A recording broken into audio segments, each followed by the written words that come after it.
કે Paytm wallet બિઝનેસને ખરીદવા માટે બે જાયન્ટ કંપનીઓ રેસમાં છે।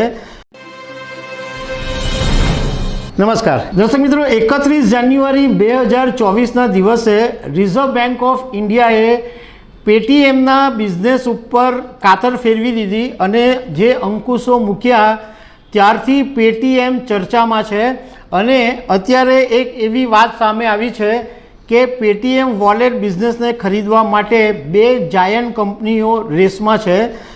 જો પેટીએમ વોલેટ બિઝનેસ કોઈ એક કંપની ખરીદી લેશે તો એને કારણે રોકાણકારોને રાહત રહેશે અને ગ્રાહકોનો જે બિઝનેસ છે એ પણ વગર અટક્યે ચાલુ રહી શકે છે। તો એના વિશે તમારી સાથે વાત કરીશું। મારું નામ રાજેશ શાહ છે અને તમે જોઈ રહ્યા છો ખબર છે .com। દર્શક મિત્રો, 31 જાન્યુઆરી 2024ના દિવસે રિઝર્વ બેંક ઓફ ઇન્ડિયાએ પેટીએમ પર સૌથી પહેલું એક્શન એ લીધું કે તમારે હવે નવા ગ્રાહકો વધારવાના નથી। એ ઉપરાંત પેટીએમને 29 ફેબ્રુઆરીનો સમય આપવામાં આવ્યો। 29 ફેબ્રુઆરી પછી તમે ડેબિટ ક્રેડિટ કોઈ પણ પેટીએમ બેન્કિંગ સેવા કરી શકશો નહીં। 29 ફેબ્રુઆરી પછી બંધ। આ પછી પેટીએમના જે સંચાલકો છે એ નાણામંત્રી નિર્મલા સીતારમણને પણ મળી આવ્યા છે, રિઝર્વ બેંક ઓફ ઇન્ડિયાને પણ મળી આવ્યા છે અને એમને વિનંતી કરી છે કે 29 ફેબ્રુઆરીનો જે સમય આપવામાં આવ્યો છે એ લંબાવવામાં આવે, પરંતુ લાગે છે કે હજુ એમને કોઈ આ સમય લંબાવવા માટેની પરવાનગી મળી હોય એવી કોઈ વાત સામે આવી નથી। હવે એવું જાણવા મળ્યું છે કે પેટીએમ વોલેટને ખરીદવા માટે બે કંપનીઓ રેસમાં છે, એક જીઓ ફાઇનાન્શિયલ સર્વિસ અને એક HDFC બેંક। આમ તો જીઓ ફાઇનાન્શિયલ સર્વિસે ગયા વર્ષે જ પેટીએમ વોલેટ ખરીદવા માટેની ચર્ચા શરૂ કરી હતી અને લગભગ ડીલ નજીક જ હતી, પરંતુ KYCના સાથે જોડાયેલા મુદ્દાને કારણે એ ડીલ અટકી ગઈ હતી। કારણ કે 2022 પહેલાં પેટીએમ આ બિઝનેસને જે મહત્ત્વ આપી રહ્યું હતું એ મહત્ત્વ એણે 2022 પછી આપવાનું ઓછું કરી દીધું હતું। પેટીએમ વોલેટ બિઝનેસને મહત્ત્વ આપવામાં નહોતું આવ્યું।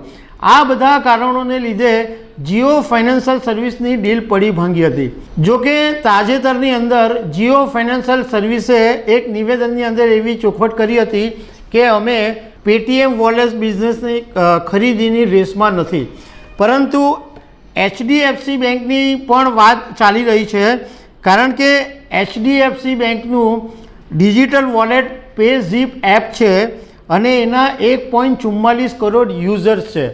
એવું જાણવા મળ્યું છે કે આ રિઝર્વ બેંક ઓફ ઇન્ડિયાએ પ્રતિબંધ મૂક્યો એ પહેલાં જ પેટીએમના વિજય શેખર શર્મા અને બીજા એમના મેનેજમેન્ટે HDFC બેંક સાથે વાટાઘાટો શરૂ કરી હતી। મહત્ત્વનું એ છે કે જ્યારે રિઝર્વ બેંક ઓફ ઇન્ડિયાએ પેટીએમ પર પ્રતિબંધ મૂક્યો ત્યારથી શેરના ભાવમાં જબરજસ્ત ગાબડા પડી રહ્યા છે। પહેલે દિવસે 20% સર્કિટ લાગી, બીજે દિવસે 20% સર્કિટ લાગી, એ પછી 10% સર્કિટ લગાડવામાં આવી। એના પછીના એક દિવસે શેરનો ભાવ ઉપર આવ્યો, પરંતુ આજે ફરીથી 10% સર્કિટ લાગી ગઈ છે અને ભાવ નીચે ચાલ્યો ગયો છે। એટલે પેટીએમના રોકાણકારોને તો મોટો ફટકો પડ્યો જ છે, પરંતુ સાથે સાથે ગ્રાહકોને પણ મુશ્કેલીનો સામનો કરવો પડી રહ્યો છે। હવે કોઈ કંપની જો પેટીએમને ખરીદી લેશે તો એક સારી વાત રહેશે કે ગ્રાહકોનું જે કામગીરી છે એ પણ ચાલુ રહેશે અને ઇન્વેસ્ટરોને પણ ફાયદો થઈ શકે છે। તો દર્શક મિત્રો, આવી અનેક વાતો સાથે અમે તમને મળતા રહીશું। Thank you very much.